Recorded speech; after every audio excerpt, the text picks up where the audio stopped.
It seems like the true barbarians aren't on the planet and have dino-like jaws. They might be a little more headed upstairs after all. Hey folks, MasakoX here.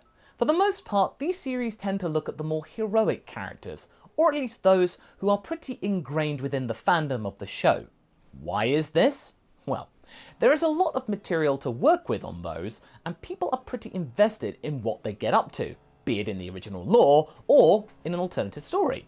For this chap though, it's a little different.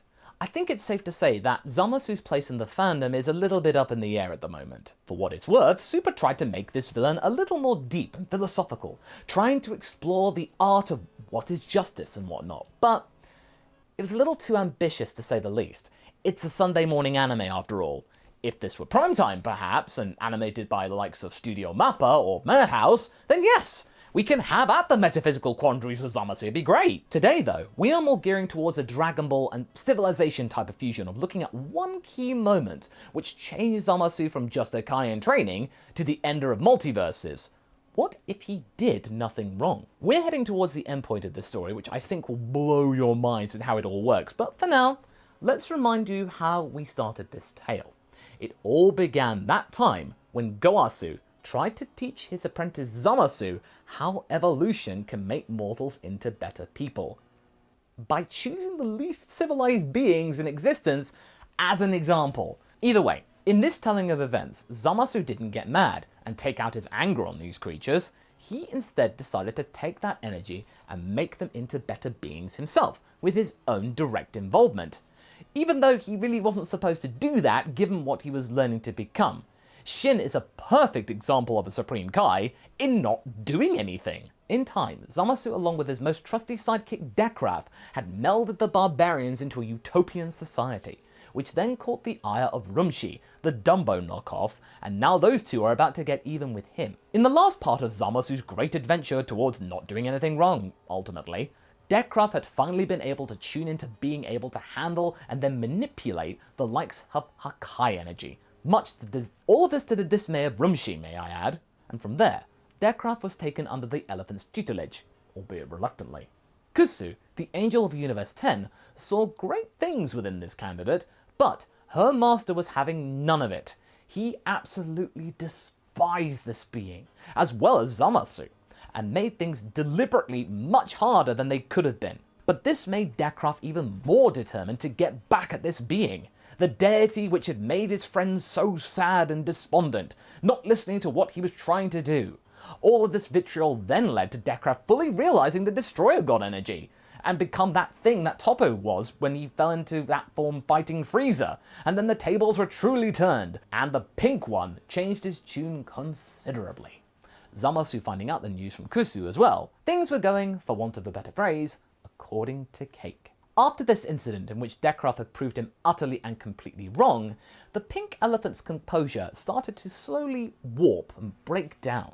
Going from this calm and collected leader, he was starting to make mistakes, snap at any given moment, and most importantly, show signs of fear and intimidation towards his pupil, to which said pupil took great mirth and satisfaction from.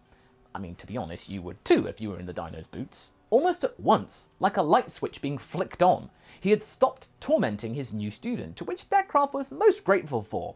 It made the days truly fly by knowing he was strong and that his master was scared of him, and it also made Kusu happy to see him thrive in this environment. But at the same time, Rumshi's disdain was replaced by panic. After weeks of this situation, he could not take it anymore. He decided that he needed to go to the source and confront Goasu about this. All of this. Goasu, as usual, was busy with his tea drinking routine. I mean, that's pretty much what he does nowadays. I mean, I bet if he could, he'd have been drinking tea during the Vegito-Zamasu battle in the original series. Thinking that Rumshi being here was just a regular visit and catch-up, Goasu motioned to an empty chair in an amiable manner. "Ah, Rumshi, my friend, what brings you to..." With no sign of a greeting, Rumshi slammed his hand on the table, shaking it violently. "We need to talk!" Rumshi looked around in a pretty paranoid manner, which perturbed and concerned Goasu greatly. Is Zamasu here?" No. I've sent him to do some tasks for me. He still needs to make up for his errors in judgment. Rumshi's eyes widened with dread. Was Zamasu maybe getting another Deckcraft lined up, perhaps? Another apprentice to try and get him? And you let him go alone after everything he has done? Think of what he could be doing without you knowing it. For shame, Gowasu! Rumshi tried to sound more angry, but he was sounding more like scared. He was failing miserably. Well, yes, naturally. How could he be the next Supreme Kai if I didn't allow him to do his duties? However, I'm sensing a greater problem here. You seem very tense. What has happened, my friend? Gowasu was visibly showing concern for his more animalistic friend.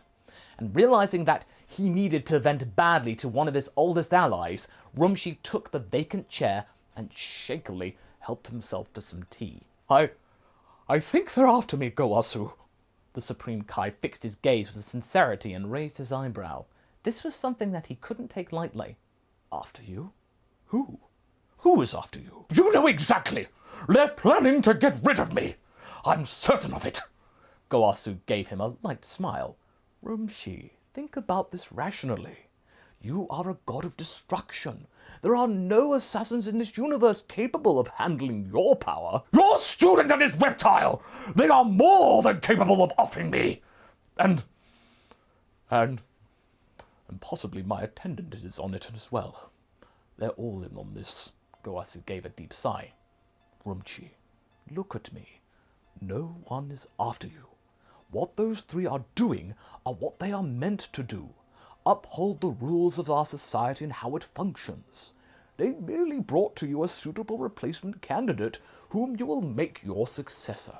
Only, mind you, when you decide to step back and not before. Rumshi's hands slowly started to settle hearing this.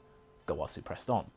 You told me yourself just a while back that you were thinking about stepping down after I leave my post. Doing this together, you said.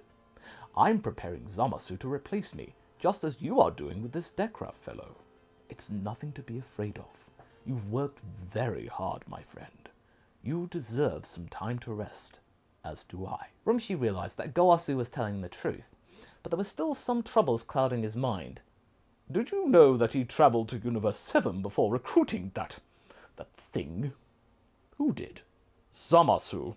He traveled to Universe 7. Why? He has no business or power in that realm. Gowasu's calm face then contorted into a more serious position. This was concerning. He hadn't taught Zamasu to be gallivanting off on his own to other universes without his supervision, or even his permission. He had gone there on his own, without any edict or guidance. Not that Gowasu saw something bad about Zamasu educating himself about other universes. I mean, that was part and parcel of the gig. But he should have at least informed his master about his trip there, or at least what he was planning to do, right? There was a time that they trusted each other without question, but after this whole Barbary thing, it wasn't all that simple anymore. Gowasu had doubts. That being said, it wasn't best to voice these doubts to Rumshi right now in their full force. It'd be counterintuitive. I'm sure there is nothing to worry about, but if it makes you feel at least slightly more calm, I will contact the Supreme Kai of Universe 7 about his visit. How do you know he went there anyway? Rumshi tried a pretty poor attempt of looking smug in his current state.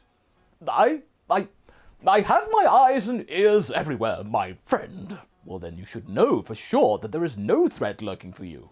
Now, excuse me. I have to go and visit Universe 7. Rumshi got up and saw himself out, feeling a little better that nobody was out to get him right now, and that his friend was on the case too. Gowasu decided to follow through with his own investigation. He didn't like seeing his GOD friend getting unsettled like this. It hurt him so, seeing him in turmoil. But there was also another reason for this. What if his overreactions caused any diplomatic scandals, or maybe ire from the Omni King? One thing's for sure, it's not good to have a GOD feeling cornered. As soon as Gowasu arrived on the sacred world of the Kais of Universe 7, he felt at ease. This place was very mellow. Right away, he was welcomed by Shin, who seemed very surprised by something. Yes? Do I look odd to you, perhaps? Gowasu smiled patiently at Shin. No, it's just... Shin bit his tongue, to not reveal that he expected to see him in a younger form. Were you expecting someone else? Zamasu, perhaps? My student? Why, yes. He's your student. Gosh, it's an honor to meet his master. In answer to your question, though, yes. He was gathering Earth's Dragon Balls in order to, Gowasu looked worried for a moment. In order to what, exactly? I'd best take you to Son Goku. He was the one directly helping Zamasu in finding them. And so Shin and Kibito took Gowasu to Earth, and after meeting Goku and explaining that this is the Supreme Kai of Universe 10, our Saiyan seemed pretty pumped. Oh, you must be Deathcraft. Gee, I don't want to know how old you were before that wish. But yeah, you don't look that bad. But to be honest, I'm never really sure with you Kais.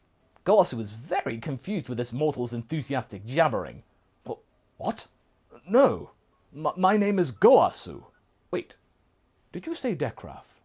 Son Goku, may I ask you something? What exactly did Zamasu wish on your Dragon Balls? After then getting the explanation, Gowasu went pale. Not only had Zamasu travelled without consulting him, but he had also acted in a deceptive manner for his own personal gain.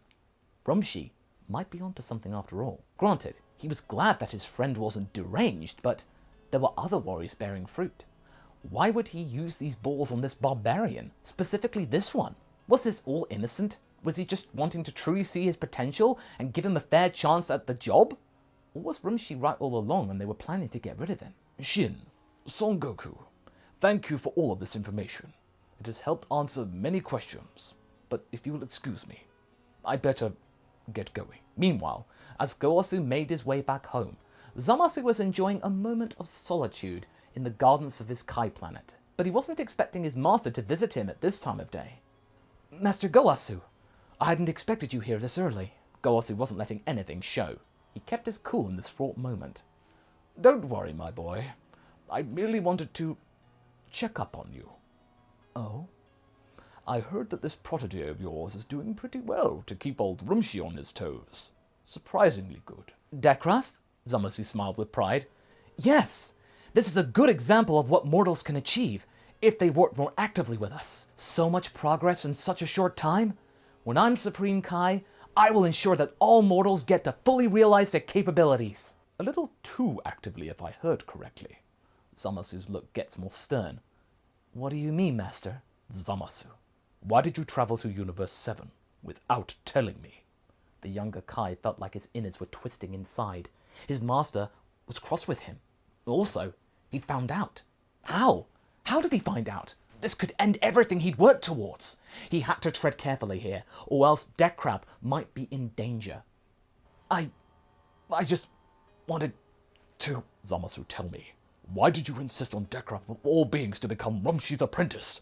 I have to know. Not as your superior, not as your mentor, but as your friend.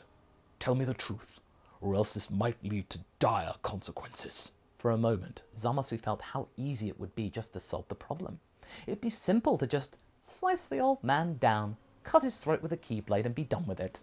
Doing that would also get rid of that pesky Rumshi. They are connected to each other after all. He and Deathcraft would then have a free path towards their positions. Kurasu's not going to get in the way, and after that, they could rebuild Universe 10, just as they did with Barbary, to make it a place where mortals and gods cooperated and coexisted with each other to create something beautiful. His universe. Zamasu felt his ki started to gather around his fingers and looked in the wise old eyes of his master. But something clicked. In an instant, the ki went away. No, he couldn't do this. It wouldn't be right. Gowasu cared for him for years, centuries even. He'd done nothing wrong. Even if they did disagree from time to time about things, he didn't deserve to be struck down like this so cruelly. Even Rumshi didn't deserve it. No. He will go straight. He will allow Deathcraft to beat Rumshi fair and square. Zamasu just gave him a leg up is all. Yeah. Everything else was down to the barbarian. I thought he would be a good fit for a god of destruction. After you. After I assumed your position. I felt that we could work well together and make Universe 10 better. I trust him, Master.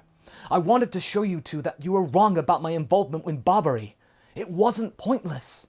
Gowasu closed his eyes. Surprisingly, Zamasu saw him look more relieved than disappointed. Oh, Zamasu. The younger Kai looked at his master puzzled.